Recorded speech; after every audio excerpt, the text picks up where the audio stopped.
मी प्रशांत विठ्ठल अभंग. मी माननीय शरदचंद्रजी पवार साहेब असतील, वंदनीय हृदय सम्राट, हिंदू हृदय सम्राट बाळासाहेब ठाकरे असतील, यांच्या प्रेरणेने प्रेरित होऊन मी या निवडणुकीच्या रिंगणात उभा आहे. खरं तर एका विस्थापितांच्या विरुद्ध आंबेगाव तालुक्यामध्ये आघाडी झाली. ज्या आघाडीमध्ये पवार साहेबांचा पक्ष असेल, ज्या आघाडीमध्ये उद्धव साहेबांचा पक्ष असेल, ज्या आघाडीमध्ये बाळासाहेब ठाकरे शिवसेना हाही पक्ष असेल, या तिन्ही पक्षांनी एकत्र येऊन विस्थापितांच्या विरुद्ध एक लढाई करण्याचं ठरवलं. आणि ह्या लढाई करत असताना एक सामाजिक कार्य कसं करावं, समाजाला न्याय कसा द्यावा, समाजाचं काम कसं करावं, यासाठी आम्हाला उमेदवारी दिलेली आहे.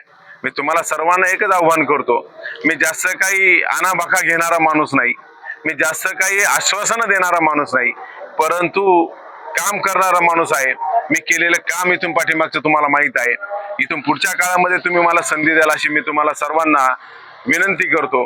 आणि सर्वांनी येणाऱ्या 5 तारखेला भरभरून मतांनी आम्हाला दोघांनाही तुतारी वाजवणारा माणूस आणि धनुष्यबाण या चिन्हासमोरील बटन दाबून आमच्या दोघांना भरभरून मतांनी विजयी करावं अशी मी तुम्हाला सर्वांना विनंती करतो. आमच्या पक्षाचे पक्षप्रमुख, महाराष्ट्र राज्याचे मुख्यमंत्री, माजी मुख्यमंत्री आणि विद्यमान उपमुख्यमंत्री एकनाथजी शिंदे साहेबांनी आमच्यावरती जो विश्वास टाकून, सर्वसामान्य शिवसैनिकावरती विश्वास टाकून मला पंचायत समिती अवसरी बुद्रुक गणामधून शिवसेनेच्या धनुष्यबाण चिन्हावरती लढण्याची जी संधी निर्माण केलेली आहे, प्रथमतः मी आमच्या पक्षप्रमुखांचे, आमचे जिल्हा प्रमुख देवीदासजी दरेकर साहेब, आमचे तालुका प्रमुख प्रवीणजी थोरात पाटील, त्याचप्रमाणे उपजिल्हा प्रमुख अजित चव्हाण, सर्वच पक्षाच्या सर्व नेतेगणांचे आणि सर्वांचा आभार मानतो.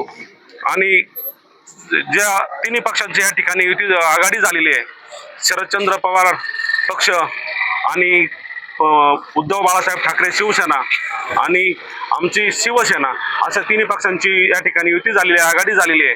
सर्वच पक्षातील लोक आम्हाला या ठिकाणी चांगल्या प्रकारचं सहकार्य करतील.